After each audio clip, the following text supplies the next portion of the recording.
میں ہڑبڑا کر اٹھی۔ اس نے پریشان مجھے دیکھا اور بولا کیا ہوا؟ میری آنکھوں کے سامنے رات والا منظر آیا۔ میں نے اس لڑکے کو دیکھا اور پوچھا میں یہاں کیسے؟ اس نے کہا یہی تو میں پریشان ہوں، اور آج جب میں اٹھا تو تم کمرے میں نہیں تھے۔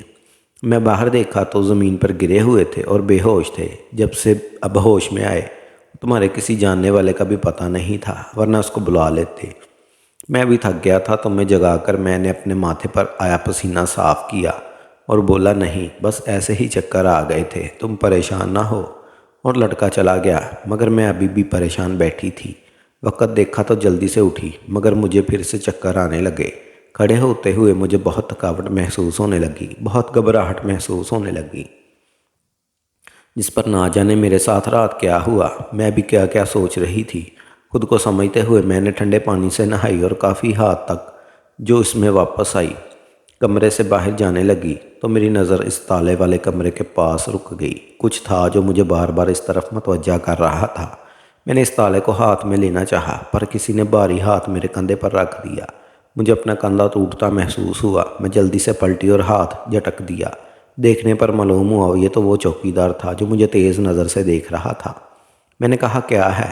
ایسے کیوں دیکھ رہے ہو؟ اس چوکیدار نے کہا میں بھی یہی دیکھ رہا ہوں، تم ایسے کیا دیکھ رہے ہو؟ میں اس کے الٹے سوال کرنے پر حیران تھی۔ میں آگے چلی گئی، مگر مجھے اپنی پیچھے پر چوکیدار کی نظر محسوس ہو رہی تھی۔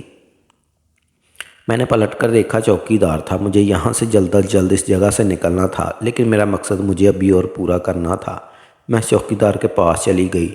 جب کسی کو فون پر بات کرتے سنا یہاں سے آج یقیناً واپس نہیں جانے کا دیں گے، جو بھی ہوگا اس کی سوچ سے زیادہ ہوگا۔ پہلے تو بچ گئی، مگر اب اس کا بچنا مشکل ہے۔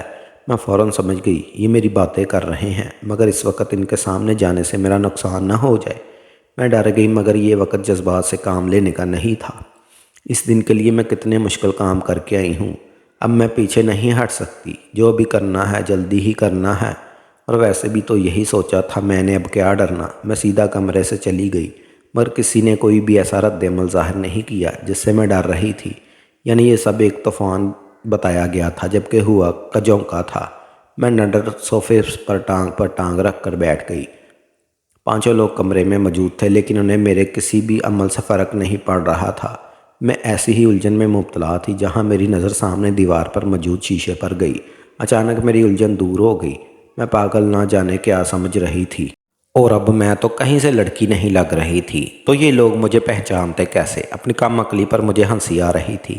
اتنا سب سوچا، خوف ڈر سب کچھ کرنے کے لیے تیار تھی، لیکن یہ جو حالت باہر تھی اب غائب ہونے لگی۔ مجھے اپنی حالت پر اور کام کرنا تھا، اور خود اعتمادی کا مظاہرہ کرتے ہوئے لڑکوں کی طرح اکڑ کر بیٹھ گئی۔ تو شخص جو مجھے ذرا جانچ رہے تھے وہ بھی مطمئن سے ہو گئے۔ میں اب اس جگہ کو دیکھ رہی تھی اور اپنے ارد گرد کا معائنہ کرنے لگی۔ سب کچھ ویسا ہی تھا جیسے پہلے تھا۔ کیا میں یہاں آئی تھی؟ کیسے اس جگہ کی دیوانی ہو گئی تھی؟ مگر آج میں اس جگہ کو حقارت سے دیکھ رہی تھی۔ یہاں میرا دم گھٹنے لگا تھا، مگر میں پھر بھی آج وہ کام کر کے یہاں سے جاؤں گی۔ پھر جیسے ان لوگوں نے وہ سب کیا میں بدلہ لوں گی، یہی عہد کر کے میں وہاں سے یہاں تک آئی ہوں۔ غلطی کی کوئی گنجائش نہیں۔ اماں ہم کہاں جا رہے ہیں؟ وہ بچی بار بار اپنی ماں سے سوال کر رہی تھی، مگر وہ عورت پتھر کی بنی ہوئی تھی۔ شاید بچی اب رونے لگی تھی، مگر وہ عورت اس آدمی کے بعد چھوڑ کر اسے کہیں چلی گئی۔ پھر اس بچی کا رونا تو تڑپنا اس دن سے شروع ہو گیا، مگر اس کا حال دیکھ کر ماں کو رحم نہ آیا۔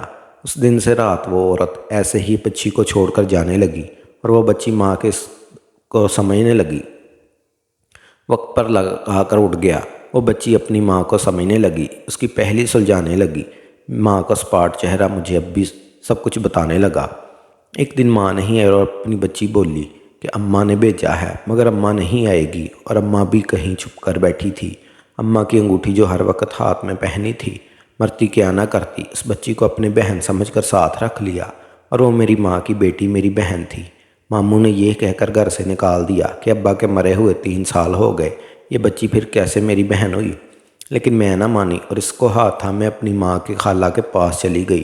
وہی تو تھی جو اس مشکل وقت میں مجھے اور چھوٹی کو پناہ دے سکتی تھی، اور اس نے ہمارا خیال رکھا تھا۔ لیکن سب میں میرے ذہن میں یہ سوال کر گیا، اماں کہاں ہے؟ میں اکثر خالہ اماں سے یہ بات پوچھتی تو وہ بات گما دیتی، ایسا کیوں کرتی؟ وہ میں اس وقت نہ سمجھ سکی، مگر اب یہ سایہ ہٹ گیا، اور سچ کا سامنا میں کر نہیں پا رہی تھی۔ اب مجھے بس اماں سے ملنا ہی تھا، جو اسی سب کا صحیح مطلب بتا سکتی تھی، مگر اماں سے میں کیسے ملوں، کچھ سمجھ نہیں آ رہا تھا۔ جب خالہ اماں کی بات کرنے لگی تو میں نے اس سے پوچھا کہ اب تو بتا دے اماں کہاں ہیں۔ میری امید تھی کہ خالہ آج بتا دے گی۔ خالہ اماں نے کہا کہ بیٹی بس میں اتنا جانتی ہوں کہ تیری ماں کسی نے اپنے پاس بہت عزت سے رکھا ہے، مجھ سے بڑے مان اور اعتبار سے اس کا ساتھ مانگا، میں بھی مان گئی، لیکن اس سے زیادہ مجھے کچھ نہیں پتا۔ میں نے کہا کہ کیا بس اماں کے بارے میں یہی بات ہے؟ مجھے یہ بتا دے کہ وہ کہاں ہیں، مجھے میری ماں سے ملنا ہے، میں تڑپ رہی ہوں اپنی ماں کے لیے، اب بس ایک امید ملی ہے کہ اماں سے میں مل سکوں۔ خالہ اماں نے کہا کہ مجھے کچھ نہیں پتا، میں نا امید کھڑی، جبکہ خالہ اماں نے کہا بس یہ پتا ہے کہ اس خط میں راستہ ہے، اس جگہ کو ڈھونڈ لو۔ میں نے وہ خط لے لیا، اس خط کو پڑھے بغیر ہی مجھے ایسا لگ رہا تھا جیسے میری ماں مل گئی، مگر آگے کے مرحلے میں میری ہمت بڑھ گئی۔ میں نے وہ خط پڑھا تو مجھے لگا یہ ناممکن ہے، میں نے فی الحال یہ بات چھوڑ دی، وہاں تک جانا میرے لیے بہت مشکل تھا، شاید ناممکن ہی تھا۔ میں بس میں بیٹھ گئی۔ اس بات کو ایک ہفتہ گزر گیا اور میں ماں کو ڈھونڈنے کی ضد تقریب چھوڑ چکی تھی۔ وہ دن مجھے اچھے سے یاد ہے جب خالہ اماں ہمیں روتا تڑپتا چھوڑ گئی۔ صرف ایک لمحے میں مجھے لگا جیسے میں پتھرالے صحرا کھڑی ہوں، کوئی صاحب نہیں۔ اس ظالم دنیا میں ایک خالہ اماں تھی جنہوں نے ہم دونوں بہنوں کو سنبھالا ہوا تھا، اور اب تو وہ بھی چلی گئی۔ لوگ بہت تھے، اتنا محسوس نہ ہوا، لیکن سب اپنی زندگی میں مصروف ہو گئے اور میں یہ بات خاموشی رفتہ رفتہ وقت نے مجھے کافی سمجھا دیا تھا۔ اس علاقے میں رہتے ہوئے ہمیں کافی وقت ہو گیا تھا، اس لیے لوگ بہت شفقت سے پیش آ رہے تھے، لیکن یہ سب وقتی تھا اور میں یہ بات نہ سمجھ سکا۔ احساس اس وقت ہوا جب خالہ اماں کے بھتیجے نے مجھے اور میری بہن کو زبردستی بارش میں اس گھر سے نکال دیا۔ میں بے یارو مددگار گاڑی رات کے اس پہر اپنے ماموں کے گھر گئی اور ان سے مدد مانگی، لیکن وہ بھی کچھ نہ کر سکے۔ بس انہوں نے ایک بہن کو اپنے پاس رکھنے کا بولا۔ میں اپنے پاس گاڑی پیاری سی بہن کو دیکھا جو کہ صحیح سہمی ہوئی تھی۔ ایک لمحہ لگا مجھے فیصلہ کرنے میں۔ میں اپنی بہن کے مامی کے پاس چھوڑ کر انجانی منزل کی طرف چل دی۔ مجھے نہیں پتا تھا کہ میں کہاں جا رہی ہوں۔ اچانک میں گر گئی، بیگ سے رومال نکلنے لگے تو اس خط پر نظر گئی۔ شاید یہی تھا میری زندگی کا مقصد۔ میں وہاں سے نکلتی چلی گئی، مگر اس برسات کے بعد دن روشن تھا۔ میں ابھی بھی خود کو اندر میں گھبرا رہی تھی۔ جب سر پر کسی نے اپنا ہاتھ نہ ہو تو پھر دنیا میں بھی اکیلا انسان ہوتا ہے، اور ایسا ہی میرے ساتھ بھی تھا۔ مگر میرا مقصد اتنا معمولی نہیں تھا، اس لیے مجھے آنے والے وقت کے لیے کچھ کرنا تھا، جیسے میری زندگی آسان بن جاتی، ورنہ جو عذاب مجھے سمجھا آ رہا تھا وہ آگے جا کر بڑھنے والے تھے۔ مرتی کیا نہ کرتی، نکل پڑی اپنی اصلیت چھپا کر، اپنی ہی شناخت چھپا کر ایک نئی پہچان لے۔